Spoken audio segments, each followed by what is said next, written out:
शांति। ओम शांति।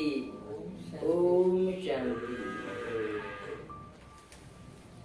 आज 23/9/73 के महावाक्य हैं और मुरली की हेडिंग है विश्व की आत्माओं को लाइट व माइट देने वाला ही विश्व अधिकारी। जो आत्माएं विश्व की समस्त आत्माओं को लाइट और माइट देंगी वो आत्माएं ही विश्व की अधिकारी बनेंगी।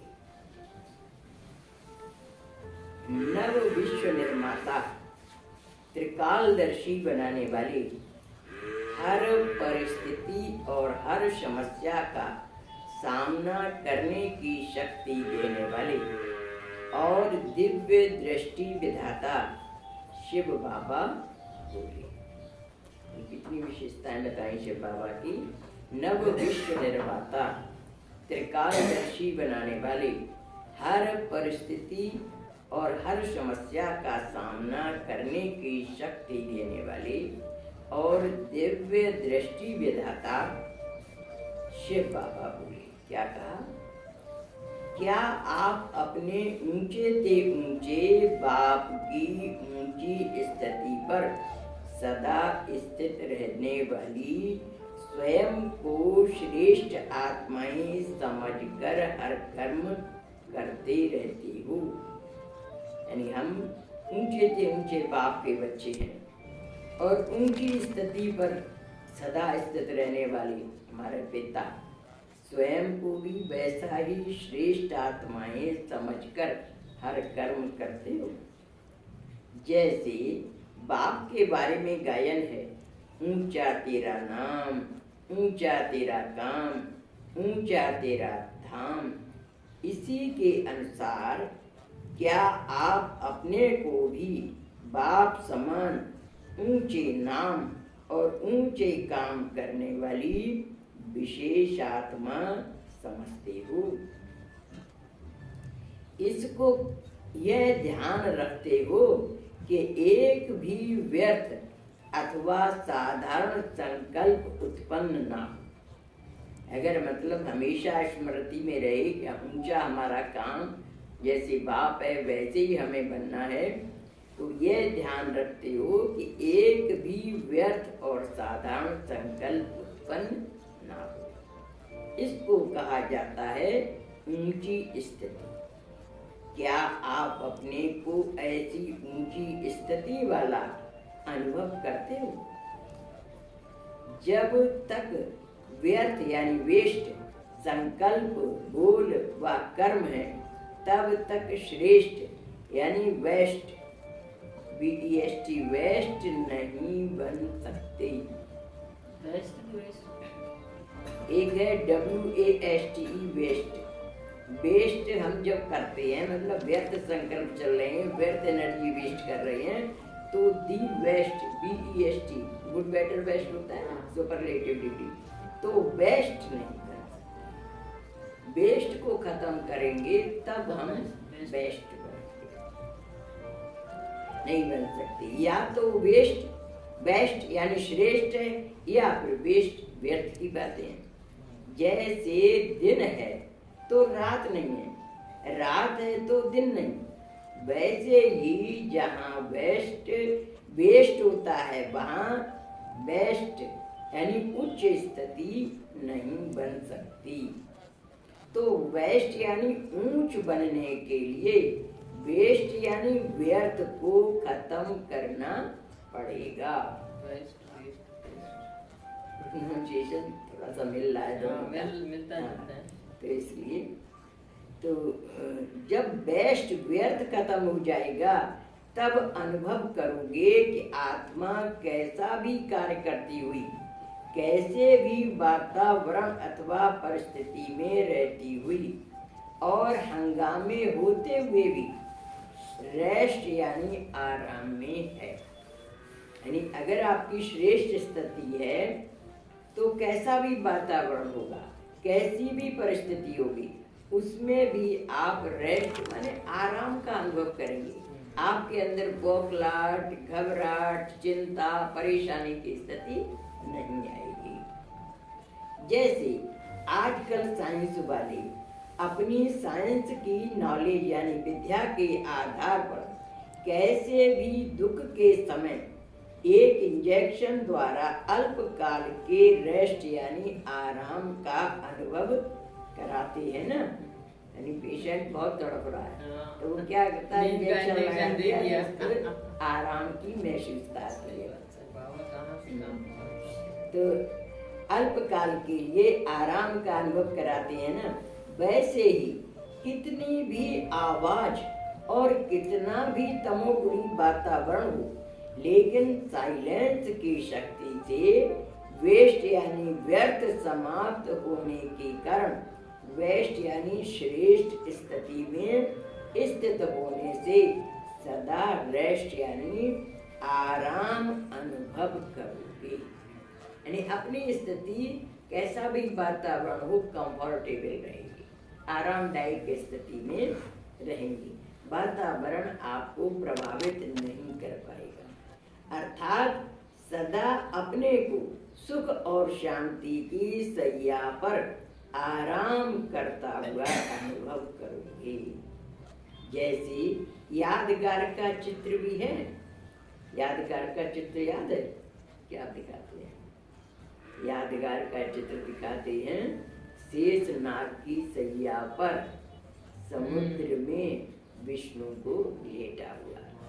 तो बाबा कह रहे हैं कि यादगार का चित्र भी है सागर में, जहाँ लहरों की हलचल होती है, तो सागर में होते हुए सांपों की सैया होते हुए भी अर्थात वातावरण व परिस्थिति दुखमय होते हुए भी, यानी सांप तो दुखदाई है ना, अर्थात काटने वाला होता है, आराम का अनुभव करोगे। विष्णु को दिखाते हैं ना कि शेष सैया पर आराम से लेटा हुआ है, तो आराम का अनुभव करोगे। तो इसका भाव यह है कि ऐसी परिस्थितियां, ऐसा वातावरण जो काटने वाला हो, हिलाने वाला हो और अपने विष द्वारा मूर्छित करने वाला हो, लेकिन ऐसे वातावरण को भी सुख शांति की सैया बना दे, अर्थात आराम का स्थान बना दे। अर्थात आत्मा सदा अपने रेस्ट में रहे। तो जैसा यादगार चित्र है, क्या वैसे ही प्रैक्टिकल जीवन में अनुभव करते हो क्या? यानी बाबा हम बच्चों की प्रैक्टिकल लाइफ में ऐसा बनाना चाहते हैं, चाहे कितने ही तनाव हो, कितना ही वातावरण हलचल का हो, लेकिन हमारी स्थिति अचल अटूल रहे। शीतलता में शीतल रहना कोई बड़ी बात नहीं। देखो बाबा फिर हम बच्चों को समझा रहे हैं कि शीतलता में शीतल रहना कोई बड़ी बात नहीं है। आराम के साधनों में आराम से रहना यह भी साधारण बात है, लेकिन बेआरामी में आराम से रहना, इसको कहा जाता है पद्मा पदम भाग्यशाली। जैसे कहीं जाते हैं, हमारी इच्छा के अनुकूल वातावरण मिलता है तो ठीक है, मान लिया जाए अंगेष्ट मिल गया वातावरण, तब हमारी स्थिति हलचल में तो नहीं आ जाती है। उस समय भी हम हलचल में ना आए और जैसी परिस्थिति हो वैसा फेस कर लें, बिना आवाज में आए, बिना हलचल में आए, तो ये है पद्मा पदम भाग्यशाली। तो ऐसे विषय सागर के बीच रहते हुए 5 विकारों को अपने आराम व सुख और शांति की सैया बनाना है। अर्थात क्या अभी से विकारों के ऊपर सदा विजयी वन, सदा ज्ञान के मनन और बाप के मिलन में मगन रहते हो? देखो बाबा ने सॉल्यूशन बताया कि अर्थात क्या अभी से विकारों के ऊपर सदा विजयी बन, अगर विकार आपके ऊपर हावी नहीं है, सदा ज्ञान के मनन और बाप के मिलन में मगन रहते हो, तो वो परिस्थिति आपको ऊपर नीचे नहीं लाएगी, हलचल में नहीं लाएगी, क्योंकि आप अपनी मस्ती में हैं। घटना होगी कुछ भी, लेकिन वो आप उससे विचलित नहीं होंगे। जो ऐसी स्थिति में स्थित है अर्थात सदा मगन है, वह ही सदा निर्विघ्न है। मगन नहीं तो जरूर कोई विघ्न है। अब विघ्न आपके ऊपर वार करने से हार गए हैं या आप भी विघ्नों से हार खा जाते हैं। अब बाबा पूछ रहे हैं कि आप विघ्न जीत बन गए हो, विघ्नों से प्रभावित तो नहीं हो जाते हो, या अभी भी विघ्नों से हार खा जाते हो? अब तक भी हार खाते रहना क्या यह हो सकता है? यह तो असंभव है। बाबा कहते हैं अब इतने मैच्योर हो गए हो, इतने परिपक्व हो गए हो, तो यह असंभव होना चाहिए कि अब परिस्थिति हमारी स्थिति को डामाडोल नहीं कर सके। अभी हार खिलाने वाले हो या कि खाने वाले हो, अगर स्वयं निर्विघ्न बने हो तो बनने वालों का कर्तव्य क्या है? कोई तो अब बन रहे हैं, कोई तो अब बन रहे हैं, कोई बन गए हैं। जो बनने वाले हैं वह अपने में ही बिजी व्यस्त, क्योंकि जब तक स्वयं न बने तब तक औरों को बनाने में यथाशक्ति ही कार्य कर सकते हैं। लेकिन जो बन गए हैं उनका क्या कर्तव्य है? उनका कर्तव्य है दूसरों को बनाना। तो बना रहे हो ना, तो क्या पहले चैरिटी बिगिंस एट होम, यानी दान घर से शुरू किया है? अर्थात अपने साथियों को, वे साथी कौन से हैं? आपके जो ब्राह्मण परिवार के साथी हैं, तो उन अपने साथियों को आप समान बनाने के बाद फिर बाप समान बनाना है। यानी देखो, जो टीचर होता है ना, उसके ऊपर बहुत दारो मदार होता है स्टूडेंट्स को आगे ले जाने के लिए। एक बार घटना मुझे याद आ गई कि हमारी रैली निकलने वाली थी और पानी गिरने लगा, तो बड़ी बहन जी ने हम बच्चों का, हम सब भाई बहन थे टीचर्स की सारी, तो भाई बहनों का उमंग उत्साह बढ़ाने के लिए क्या कहा? बोला बस ये बरसात आपका स्वागत कर रही है। मतलब डिस्करेज ना हो भाई बहन, क्योंकि हम रैली निकालने के लिए सब ड्रेस में बाहर तैयार खड़े थे और पानी गिर गया। अगर कोई नेगेटिव सेंटेंस होता तो हम लोग फीलिंग में आ जाते। और उन्होंने कहा गुलाबास ये प्रकृति स्वागत कर रही है, फूलों की वर्षा कर रही है, ऐसे करके हम सबका उमंग उत्साह बढ़ाया। तो ऐसे ये बहुत हमारे अंदर उमंग उत्साह बढ़ाने की बात इनकरेज कर देती है। तो ऐसे बाबा कह रहे हैं कि अगर आप संपन्न होंगे तो दूसरों को भी भरपूर कर देंगे, और आप ही अगर निराश होंगे तो उमंग उत्साह नहीं बढ़ा पाएंगे। तो उनका कर्तव्य है दूसरों को बनाना। तो बना रहे हो ना, तो क्या पहले चैरिटी बिगिंस एट होम है? अर्थात अपने साथियों को, वे साथी कौन से हैं? आपके जो ब्राह्मण परिवार के साथी हैं, तो उन अपने साथियों को आप समान बनाने के बाद फिर बाप समान बनाना है। पहले अपने समान बनाओ, फिर बाबा के समान बनाओ। लेकिन पहली स्टेज में यदि उन्हें आप समान बनाओ तो भी बहुत बहुत है। तो जो बने हैं उनका कर्तव्य क्या है? उनका स्वरूप अभी कौन सा होना चाहिए? किसी ने उत्तर दिया विघ्न विनाशक। अच्छा, विघ्न विनाशक कैसे बनेंगे? तो किस रूप से संहार करेंगे कि जिससे सहज ही विश्व की सेवा कर सको?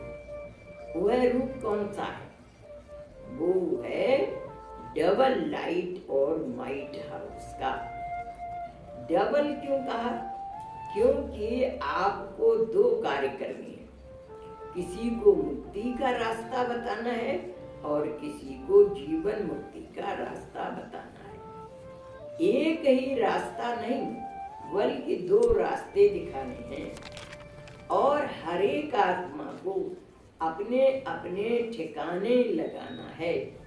तो जो बने हैं उनका स्वरूप अब डबल लाइट और माइट होना चाहिए कि वे दूसरी आत्माओं को भी हिम्मत में ले आए, शक्ति उनके अंदर आ जाए और लाइट माने हल्के ले, बात को सीरियसली ना टेकअप करें।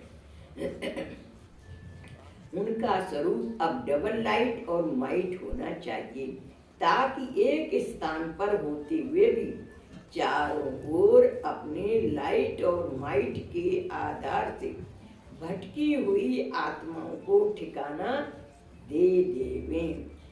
तो क्या इस कार्य में बिजी हो? अब लाइट और माइट दोनों का बैलेंस होना चाहिए। सिर्फ लाइट से भी काम नहीं होगा और सिर्फ माइट से भी काम नहीं होगा। दोनों का बैलेंस जब ठीक होगा तब सब अंधों की औलाद अंधों को, यानी शास्त्रों में कौरव संप्रदाय के लिए गाया हुआ है कि अंधों की औलाद अंधे, शास्त्रों में है ये। तो अपनी लाइट और माइट के द्वारा कौन सा वरदान देंगे और वे वरदान में क्या प्राप्त करेंगे? Divine insight. डिवाइन इंसाइट माने अंतर्दृष्टि की सेवा, अर्थात उन्हें तीसरा नेत्र का वरदान दो। वैसे भी नेत्र दान सबसे श्रेष्ठ दान कहा जाता है। नेत्र नहीं तो जहान नहीं। सबसे बड़े से बड़ा जीवदान कहो या वरदान कहो या महादान कहो, वास्तव में वह यही है। तो अंधों को डिवाइन इंसाइट या तीसरे नेत्र का दान दो, जिससे कि वह मुक्ति और जीवन मुक्ति के ठिकाने को देख भी सके। अगर वे देखेंगे नहीं तो फिर पहुंचेंगे कैसे? इसलिए डबल लाइट और माइट हाउस बन दोनों का बैलेंस ठीक रखकर आत्मा को तीसरे नेत्र का वरदान दो। यह है श्रेष्ठ आत्माओं का कर्तव्य। अभी जैसे आपको उदाहरण दिया वैसे इसीलिए क्या दिखाते हैं, देवी देवताओं के मुखौटे जो बनाते हैं उसमें यहाँ पर तीसरा नेत्र दिखा देते हैं, वो तो नकल करते हैं। यहाँ पर बाबा कहते हैं कि आप डिवाइन इंसाइट यानी अंतर्दृष्टि से उनको उमंग उत्साह में लाओ। तो तीसरा नेत्र उसका प्रतीकात्मक चित्र बनाते हैं। तो हर आत्मा को तीसरे नेत्र का वरदान दो। यह है श्रेष्ठ आत्माओं का कर्तव्य। सिर्फ अपने प्रति लाइट और माइट रखा तो लाइट हाउस नहीं कहलाएंगे। अगर अपने में लाइट और माइट है तो अपने साथियों को और विश्व की सर्व आत्माओं को महादान दो और वरदान दो।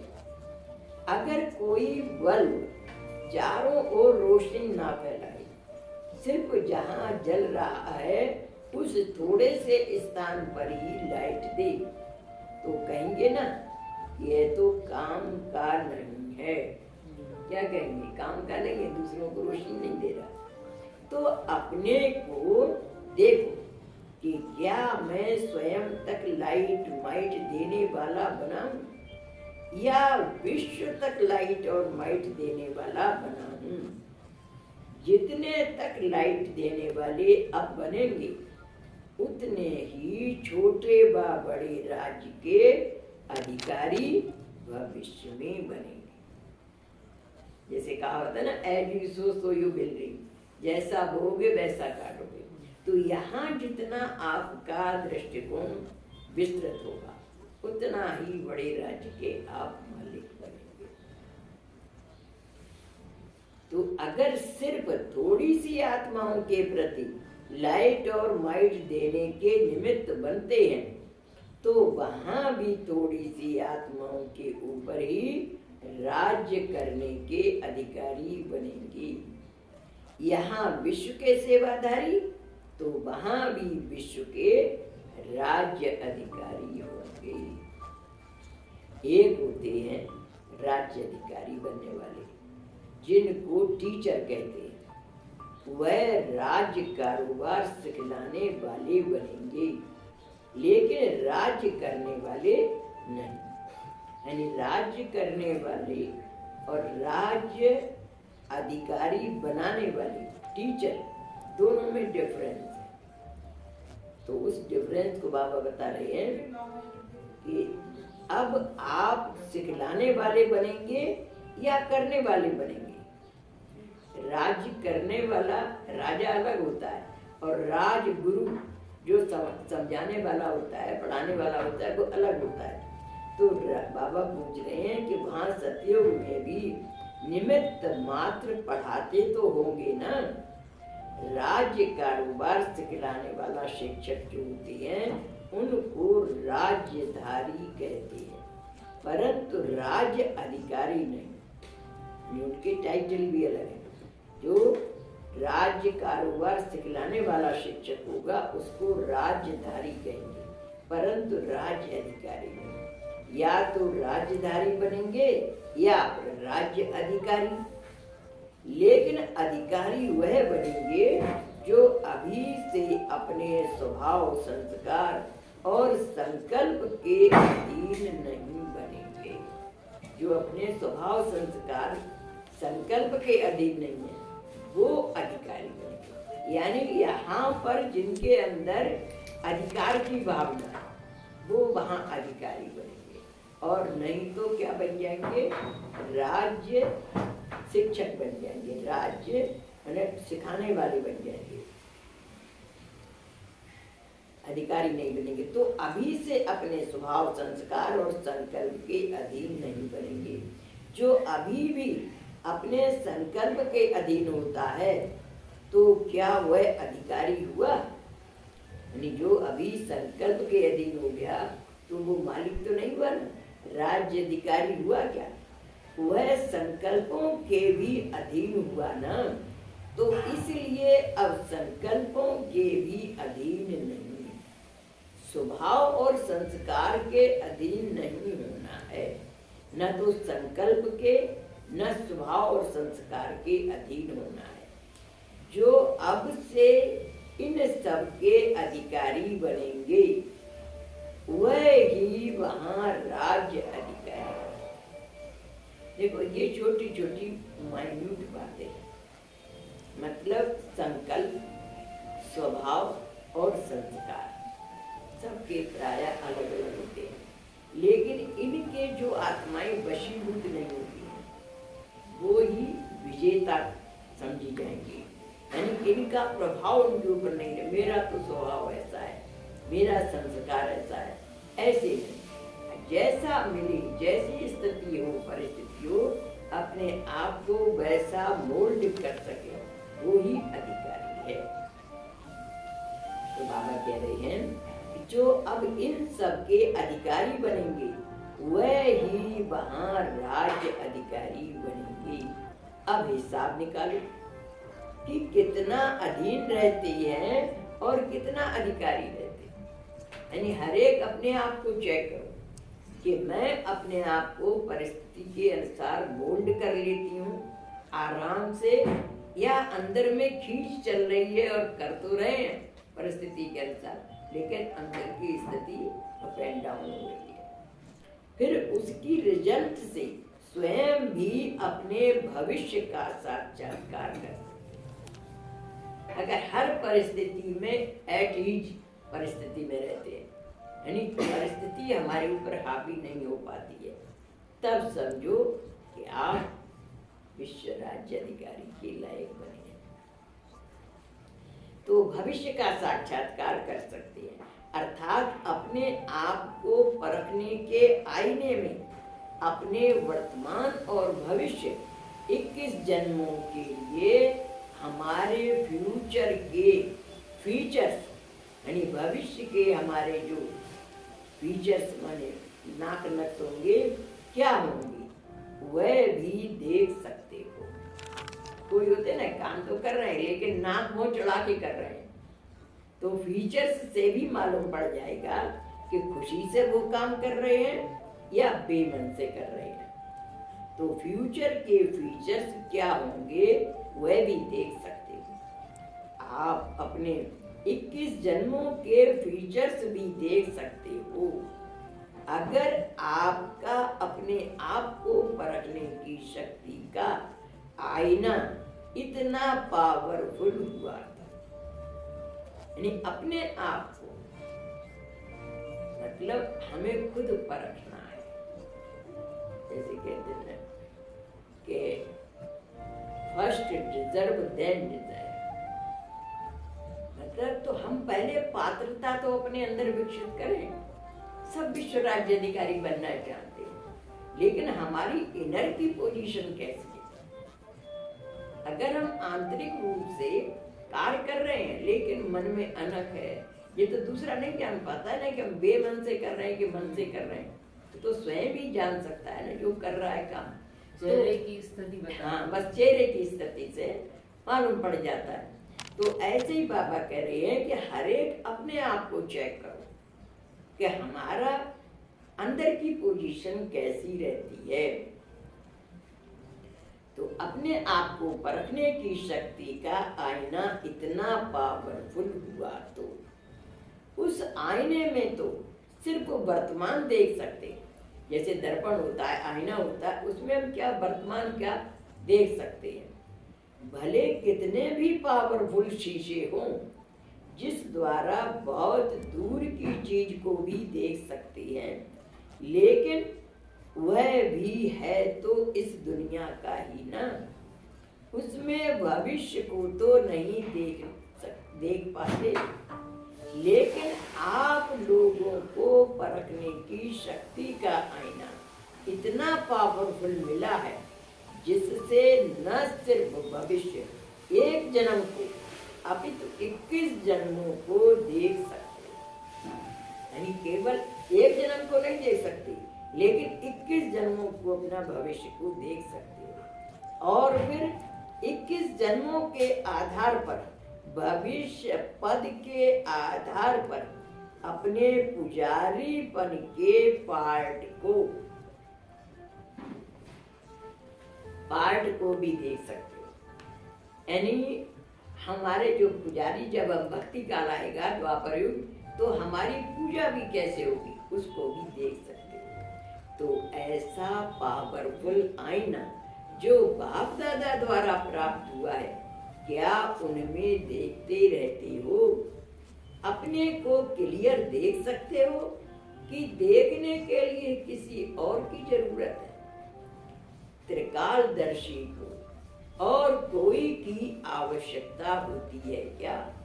यानी जो भूत भविष्य वर्तमान तीनों कालों का देखने वाला है, त्रिकालदर्शी है, उसको किसी दूसरे की आवश्यकता नहीं होती है। अपने आप ही अपना टीचर बनकर आप चेक कर सकते हैं कि हमारी को क्या पद प्राप्त होगा। त्रिकालदर्शी तो दूसरों के भविष्य को भी जान सकते हैं, तो क्या आप अपने भविष्य को नहीं जान सकते? ज्योतिषी लोग होते ना, तो दूसरों के भविष्य को बता देते हैं। तो बाबा कह रहे हैं त्रिकालदर्शी तो दूसरों के भविष्य को भी जान सकते हैं, तो क्या आप अपने भविष्य को नहीं जान सकते? त्रिकालदर्शी बने हो कि एकदर्शी बने हो? अब बाबा पूछ रहे हैं बच्चों से कि तीनों काल के देखने वाले बने हो, इसी वर्तमान समय को देखने वाले बने हो। एकदर्शी अर्थात सिर्फ वर्तमान के दर्शी, वर्तमान को देखने वाले। अब तो त्रिकालदर्शी बन सबको संदेश दो। जब एकदर्शी बन संदेश देते हो तो 1% ही रिजल्ट निकलती है। त्रिकालदर्शी बन संदेश दो तो 3 हिस्सा रिजल्ट तो निकल ही जाएगी। यानी अगर आपके ऊपर साइटेडनेस यानी दूरदृष्टि है कि हम जो कर रहे हैं उसका फल हमको अगले जन्मों में भी मिलने वाला है, तो ये सोचकर कोई काम करते हैं तो ये है त्रिकालदर्शीपन की स्थिति। तो अगर त्रिकालदर्शीपन करके आप कोई कार्य करते हैं तो उसकी आपको प्राप्ति भी तिगनी होगी। त्रिकालदर्शी बन संदेश दो तो 3 हिस्सा रिजल्ट तो निकल ही जाएगी, अर्थात 75% रिजल्ट होगी। अब है 25% रिजल्ट। तो अब क्या करेंगे? अभी पांडव सेना की विजय का झंडा लहराएंगे।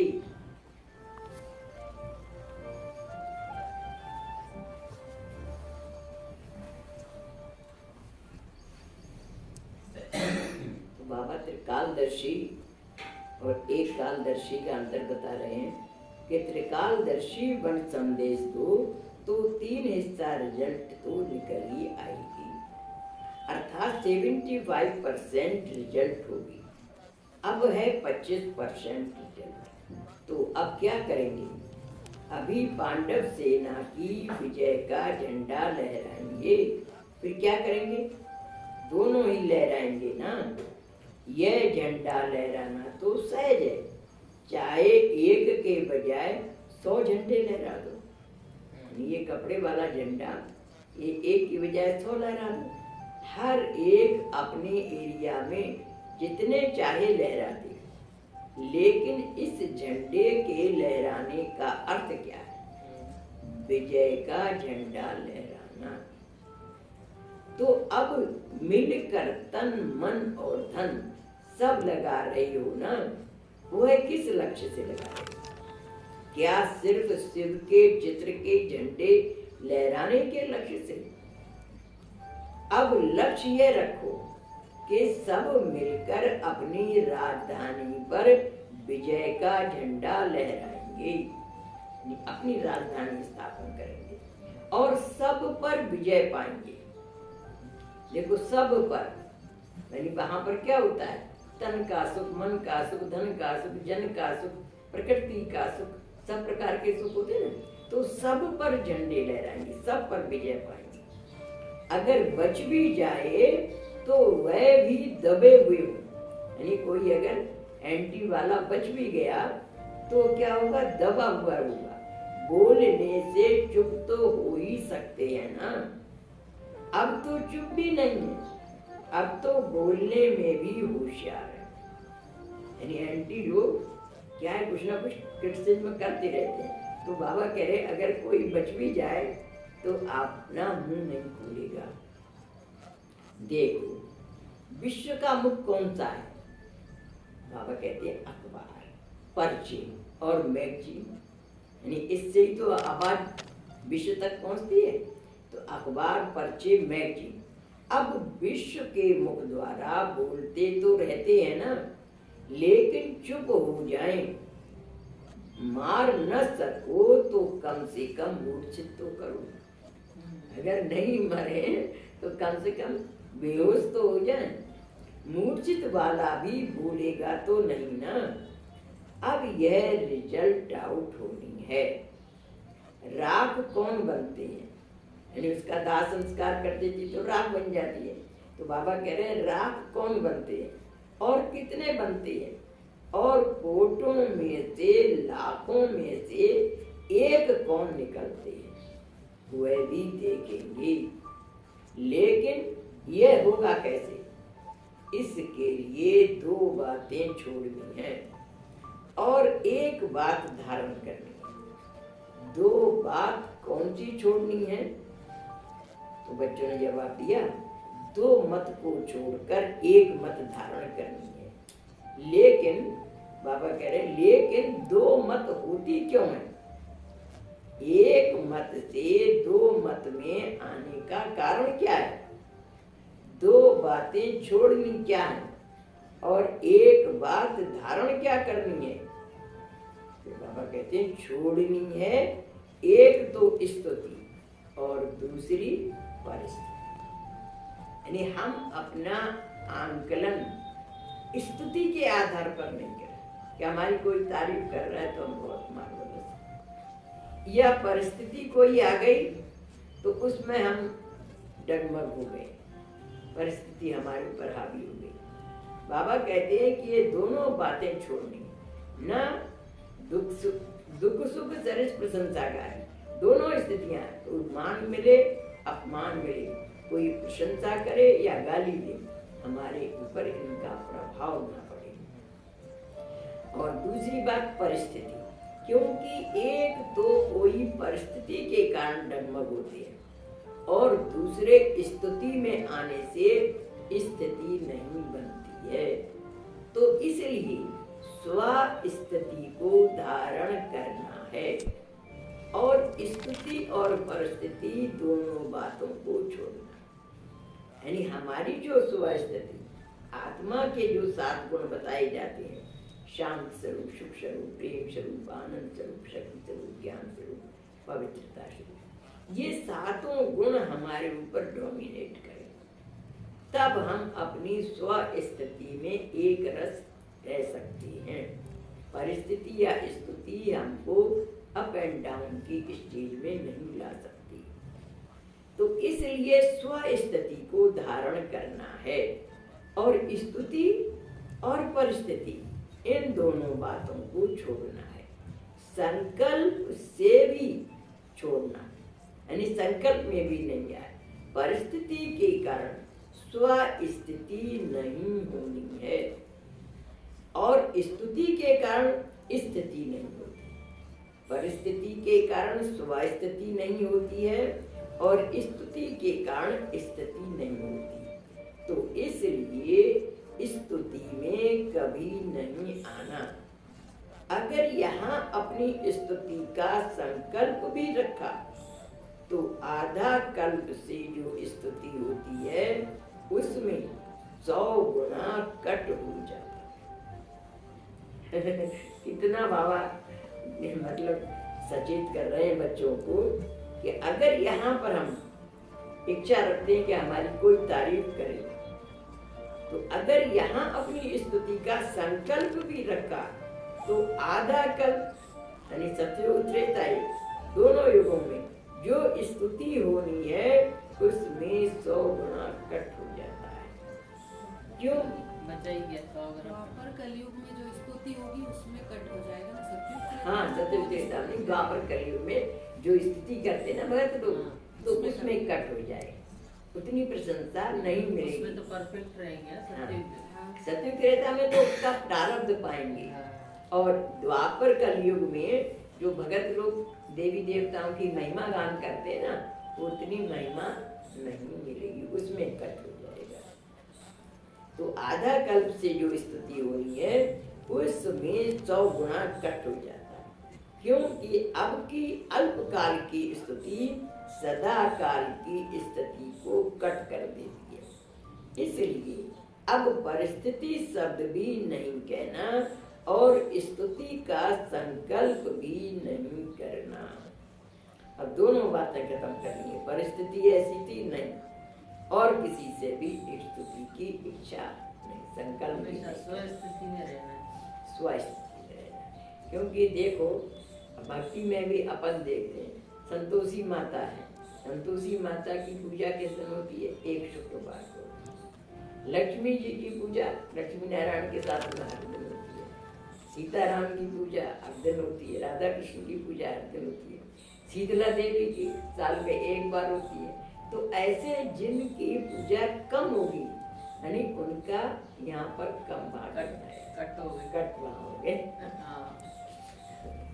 तो बाबा कहते हैं जितना निर्माण रहेंगे उतना निर्माण का कार्य सफल होगा। निर्माण माने मान की इच्छा नहीं रखेंगे तो वहाँ निर्माण माने कंस्ट्रक्शन, बनाने का कार्य सफल होगा। अगर निर्माणता नहीं तो निर्माण नहीं कर सकती। यानी वही है, स्तुति की बात आ गई कि अगर मान पाने की इच्छा है, निर्माण नहीं बने हैं, तो निर्माण यानी दूसरी आत्माओं को नहीं बना सकते। निर्माण करने के लिए पहले निर्माण बनना पड़ेगा। इसलिए एक सरोगन सदा याद रखो, कोई भी कार्य हो, कोई भी सर्कमस्टांसेस सामने हो, लेकिन सदैव जैसे अज्ञान काल में कहावत है, पहले आप, अर्थात दूसरों को आगे बढ़ाना, स्वयं को आगे बढ़ाना है। यानी पहले दूसरों को रेस्पेक्ट रिगार्ड दें, तो पहले आप, तो अपने आप को आगे बढ़ाना, स्वयं को झुकना ही विश्व को अपने आगे झुकाना है। इसलिए सदैव एक दो में यही वृत्ति, दृष्टि और वाणी रहे कि पहले आप। यह स्लोगन कब भूलना नहीं। जैसे बाप दादा ने कभी भी संकल्प व बोल में व कर्म में यह नहीं दिखलाया कि पहले मैं, सदैव बच्चों को पहले लाए। यानी ब्रह्मा बाबा क्या कहते थे, बच्चे मेरे से भी होशियार हैं, इतना अच्छा भाषण करते, तो पहले बच्चों को आगे रखा, सदैव बच्चों को पहले लाए। इस दृष्टि व वृत्ति को आगे रखा। इस प्रकार फॉलो फादर करने वाली हर आत्मा इस बात में फॉलो फादर करेगी तो सफलता 100% गले की माला बनेगी। यानी फॉलो फादर, जैसे बाबा ने रेस्पेक्ट रिगार्ड दिया बच्चों को, वैसे ही अगर दूसरों को आदर देंगे तो 100% यानी 100% सफलता मिलेगी। पहले आपकी बजाय पहले मैं, यह संकल्प भी किया। अगर एक आत्मा ने भी यह संकल्प किया, व वाणी और कर्म में भी लाया, तो मानो सफलता की माला का एक मणका टूटा, एक दाना टूट जाए अगर माला का, तो वो खूबसूरती नहीं रहती है। माला से एक मणका भी यदि टूट जाता है तो सारी माला पर प्रभाव पड़ता है।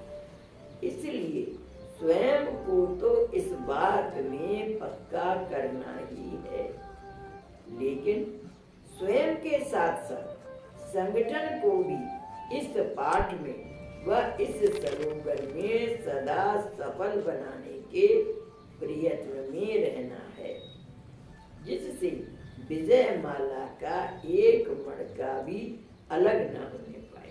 यानी खुद तो हम अलग हो ही नहीं, लेकिन दूसरों को भी अगर किसी की कमजोरी देखते हैं तो उसको भी कंप्रोमाइज करने की बात सिखाए, है ना, तो वो माला से अलग नहीं हो, जिससे विजय माला का एक मणका भी अलग न होने पाए। जब ऐसा पुरुषार्थ करेंगे व यह कार्य करेंगे, तब विजय का झंडा अपनी राजधानी के ऊपर खड़ा कर सके। यानी स्थूल झंडा ही लहराना नहीं है, विजय का झंडा भी लहराना है, अपने राज्य का झंडा लहराना है ना, त्रिकालदर्शी बन करके करना। बस ये खत्म हो गया। पार्ट बजाने के लिए रिहर्सल, समझा? यानी परमात्मा कह रहे हैं कि रिहर्सल है ये, तो रिहर्सल समझा, ड्रेस और मेकअप आदि किया जाता है, तब ही पार्ट सक्सेसफुल होता है। तो यह धारणा करनी है। ऐसे सजे सजाई एवर रेडी बन जब स्टेज पर आएंगे तो सबके मुख से हियर हियर का आवाज या वंश मोर का आपकी आवाज निकली। क्या तैयारी के साथ साथ यह भी तैयारी कर रहे हो? सिर्फ स्थूल तैयारियां करने में ही में ही तो बिजी नहीं हो गए हो?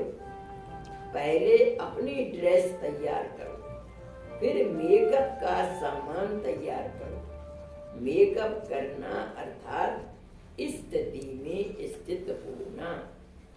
क्या यह भी तैयारी कर रहे हो? यानी हम अपनी जो ओरिजिनल होने चाहिए स्टेज उसमें हैं, क्या यह भी तैयारी कर रहे हो? क्या इनकी भी मीटिंग करते हो?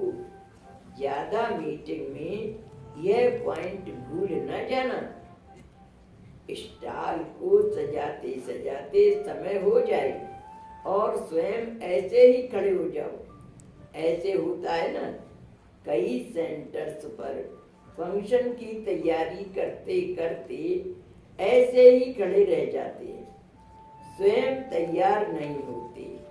तो यहाँ अब ऐसा नहीं करना। दान लेने वाले ना आ जावे और आप उस समय सोचो कि क्या ले आवे जो बांटे। इसलिए स्टॉक पहले से ही इकट्ठा किया जाता है। उस समय इकट्ठा करने की कोशिश करेंगे तो कई वंचित रह जाएंगे। जैसे और चीजों का स्टॉक इकट्ठा करते हो, वैसे ही यह स्टॉक पहले इकट्ठा करना है। जिसको जो चाहिए, सुख शांति चाहिए या सिर्फ प्रजा पद चाहिए या कोई को साहूकार पद चाहिए और कोई सिर्फ सलाम भरना चाहे। विश्व महाराजन को कई ऐसे भी चाहते हैं कि जो सदैव चरणों के दास रहें। तो ऐसे भगत जो नमन करना चाहते हो, ऐसों का भी स्टॉक भर दो। जिसको जो चीज चाहिए और जिस चीज की इच्छा हो, उसकी इच्छा अविनाशी पूरी कर सको। इस मिट्टी की दुनिया की नहीं, सोने की दुनिया की, यानी इस समय की नहीं कह रहे बाबा, भविष्य की भी कह रहे हैं, सोने की दुनिया की भी। ऐसा स्टॉक जब इकट्ठा होगा तब जल्दी अपने स्टॉक से उन आत्माओं को दे सकोगी। क्या यह भी तैयारी की है? यह पूता मेल निकाला है? यह सिर्फ यही निकाला है कि हर एक जोन कितना धन देंगे, कितने बैनर्स और चादरें आदि देंगे? क्या यह निकाल रहे हो? लेकिन अपने मस्तक पर भी बैनर्स लगाना पड़ेगा। कोई बड़ा कार्यक्रम होता है ना, उसकी मीटिंग हो रही होगी, उस समय ये बाबा ने वाणी चलाई होगी, तो सब लोग कौन जौन क्या देगा, कौन जौन कितना कंट्रीब्यूशन देगा, ऐसे करके चर्चा हो रही होगी। तो बाबा कह रहे हैं पहले तो अपनी मूर्त को चैतन्य प्रदर्शनी लगानी पड़ेगी, जिसमें नैन कमल सम दिखाई दे। बाबा अपनी सूरत के लिए कह रहे हैं पहले तो अपनी मूर्त को चैतन्य प्रदर्शनी लगानी पड़ेगी, जिसमें नैन कैसे हो, कमल समान दिखाई दे, होठों पर रूहानी मुस्कुराहट दिखाई दे और मस्तक से आत्मा की सूरत दिखाई दे। तो क्या ऐसी अपनी मूर्त को सजाया है? यह प्रदर्शनी भी तैयार कर रहे हो या सिर्फ स्टॉल की प्रदर्शनी तैयार कर रहे हो? इसका इनाम भी मिलेगा। आप आपस में एक दो को स्टॉल की सजावट का इनाम देंगे और बाप दादा इनाम देंगे चैतन्य प्रदर्शनी की सजावट। यानी जो बाहर की डेकोरेशन है उस पर तो यहाँ के लोग इनाम देंगे, लेकिन बाप दादा किस पर इनाम देंगे? चैतन्य प्रदर्शनी, यानी फेस के ऊपर आपके अंदर की पोजीशन क्या है उस पर इनाम देंगे, चैतन्य प्रदर्शनी की सजावट का। इसलिए अब डबल इनाम मिलेगा। किस किस ने अपनी चैतन्य प्रदर्शनी व अपने मस्तक के बैनर द्वारा सर्विस की, उसका इनाम देंगे। अब रिजल्ट देखेंगे। रिजल्ट तो आनी है ना। 3 नंबर्स का इनाम मिलेगा, फर्स्ट, सेकंड और थर्ड। बाप दादा भी 3 इनाम देंगे। हर एक अभी से सोच रही है हम फर्स्ट इनाम लेंगे और फर्स्ट में भी आ जाएंगे। अगर सब फर्स्ट में आ जावे तो भी सौगात देंगे। इसमें क्या बड़ी बात है। जब इतने विजयी बनेंगे तो विजयी रत्नों के आगे इनाम भी क्या बड़ी बात है। सब फर्स्ट नंबर बनो तो इनाम भी सबको मिलेगा। स्थूल भी मिलेगा, स्थूल में भी मिलेगा। सूक्ष्म कहेंगे तो बड़ी बात नहीं होगी। साकार सृष्टि निवासी होने के कारण साकार में भी देंगे। बेला फुसला दे बाबा। बेला फुसला ही बता रहे हैं। नहीं देते हैं। जैसे कार्यक्रम होता है ना, उसके बाद बहन जी ने भी हमारे फंक्शन किए थे तो इनाम दिए थे। क्या देंगे वह अभी नहीं बताएंगे, वह उस समय प्रसिद्ध होगा। जैसी योग्यता होगी उस योग्यता के अनुसार इनाम होगा। गोल्ड भी क्या बड़ी बात है, हम कह रहे हैं गोल्ड भी क्या बड़ी बात है। थोड़े समय के बाद यह सारा ही सोना आपके चरणों में आना है। विश्व का मालिक बनने वालों के लिए यह सब क्या बड़ी बात है। जो बाप दादा की सौगातें हैं ना, जितना नंबर उनकी उतनी सौगात। जितना बढ़िया सर्विस की सफलता दिखाएंगे उनको ऐसी बढ़िया सौगात मिलेगी। बाकी स्टॉल की बनावट का इनाम वह दादी दीदी देंगी और वह बाप दादा देंगे। अच्छा, दिलासा नहीं है, प्रैक्टिकल में देंगे। बाबा विश्वास दिला रहे कि काली आपको दिलासा नहीं दे रहे, प्रैक्टिकल में देंगे। अच्छा, ऐसे सदा विजयी, सदा सफलता मूर्त, सदा स्व स्थिति से सदा हर परिस्थिति का सामना करने वाली, सदा निर्माण बन विश्व नव निर्माण करने वाली और कदम कदम पर एक बाप की याद में एक मत हो, एक का नाम वाला करने वाले श्रेष्ठ आत्माओं को बाप दादा का याद प्यार और नमस्ते। ऐसा श्रेष्ठ बनाने वाले बाप दादा को हम रूहानी बच्चों का याद प्यार और नमस्ते नमस्ते नमस्ते। हम सब हंसते पूरा हो गया।